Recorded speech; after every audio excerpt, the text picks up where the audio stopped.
Police officers, who's the smartest criminal you've ever encountered? Most of them are really stupid, so this guy isn't a criminal mastermind, but here goes. He wanted to rob a jeweler's on our city's main street. So he found out the flat beside the jeweler's was empty, and he hid there. For 2 weeks, he triggered the alarm on purpose several times a night. Massive headache for the police and the business. We turned up to see nothing there, nothing on cameras. Thought it was just a fluke. So the jewelers turned off the alarm system and said they'd wait until the morning to get a new one installed because something wasn't right. As soon as he heard that, and the police leaving, he tore down the wall. He'd already been working on this, apparently, and robbed the place, taking his sweet time. Escaped without anyone noticing anything for hours, until the jewelers came back in the morning. Then, he tried to resell something he stole, which had a serial number on it, and got caught. So not that smart after all. Good effort, though. A friend of my brother moved to Israel, where for a period of time, it was acceptable to drive with an American driver's license. He was pulled over for speeding, and when asked for his license, gave the officer his Costco card. Costco is a membership-based retail warehouse in the U.S. The exchange apparently went something like this. Officer, Costco? What is Costco? Friend, it's the state I'm from. Officer, that sounds made up. Friend, there are lots of states you probably haven't heard of. Have you heard of Arkansas? How about Idaho? Officer, I guess not. Friend, well, I'm from the small state of Costco. The officer didn't have a response and wound up writing the ticket to someone with a Costco driver's license. Friend framed the ticket and still has it hanging on his wall. Reminds me of a family friend of mine, very funny Australian with an absolutely horrendous accent. Well, late 80s, he's driving through Texas and runs a red light and is immediately pulled over by a 250 lb Texan police officer with an equally horrendous accent.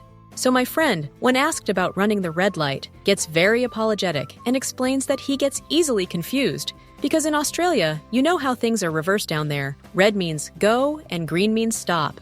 The cop actually let this man go with a warning. I did not know that. Well, in America, red means stop, so don't make this mistake again. Your like and subscription will really help my channel.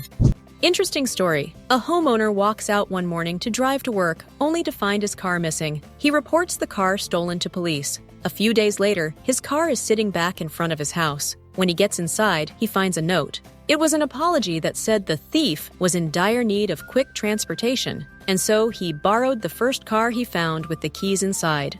The writer noticed the sticker on the car for the local sports team, and just so there were no hard feelings, he left 4 tickets to an upcoming game in the glove box for the homeowner and his family. So the homeowner and his family attend the game, but when they return home, they find the house has been ransacked and all items of value are gone. There was a guy with over 50 speeding charges with the name Prawo Jazdi. He was in a different car with a different disguise every single time. Eventually, after the government set up a special task force to take down this guy, they realized that Prawo Jazdi means driver's license in Polish. It was 50 different people. The police just wrote down their name as Prawo Jazdi every time someone with a Polish driver's license was caught speeding.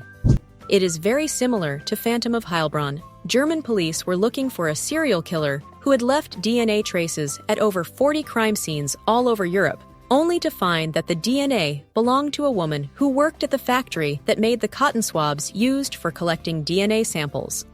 I knew this guy back in the early 80s. He really wanted this high-powered superbike, but he knew he couldn't ever afford it. So what he did was to take drive to London and scouted about for a few days until he found that particular model parked outside a house. When he found it, he stole it. He gets it home, completely strips it, so that the only thing left is the frame and the bottom half of the engine, which he drags into the weeds at the bottom of his garden. Then he pours fuel over it and burns it a bit. A few weeks pass, and weeds have started growing over it. It's at that point he calls the cops and reports on the found frame. The cops show up, and he explains that he'd just got back from being away and found it. The cops take the frame and note down, and a few days later, they call him and say that the bike had been stolen from London and that the insurance company had classed the bike as a write-off and had told the cops to dispose of it. Because the frame was found in his garden and the insurance company didn't want it, the cops asked him if he wanted to keep it or if they should throw it. So he tells them that he'd always wanted to build a bike. He gets the fame back from them, repaints it, then puts it all back together and re-registers it as a Q-Reg, stolen and recovered.